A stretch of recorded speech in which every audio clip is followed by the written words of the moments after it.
Tariki 21 mweri wa gatano o mwaka ukoragwo ari muthenya mwamure wa kimabũrũri wa gũkũngũĩra caai.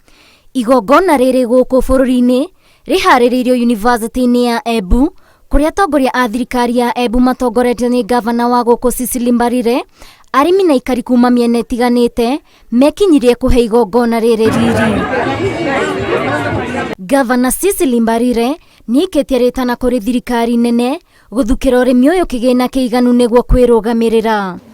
I'll push the agenda for you to get the resources so that you can be able to install the plants that will help you start to produce orthodox tea so that you can make more money for the farmers. Kambuni cia macani gũkũ bũrũri-inĩ irĩ makereka-inĩ ma kũgeria macani ma orthodox marĩa marabatara mamirioni ma mbeca. And this is really to the KTDA chairman.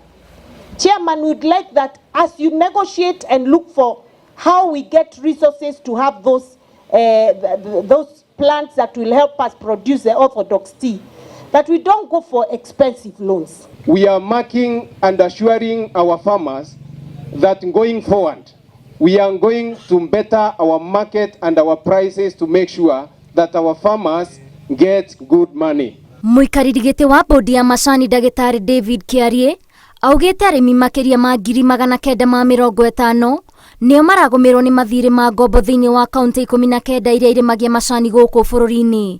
Gũkũ akĩũria kambuni cia macani inyitanĩre na kambuni itarĩ cia gĩthirikari nĩguo kwehereria mũrĩmi gĩtango kĩa mathirĩ maya. Today we talk about value addition, and that is the order of the day.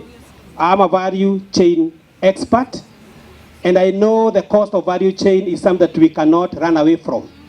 However, I also call for a PPP approach, other than individual approach of basically our factories, so that we can be able even to reduce the cost of installation of probably the orthodox lines. Ngĩribotera Inooro TV, rĩtwa rĩakwa nĩ Waithĩra wa Ndwati. And the second one is called the PM.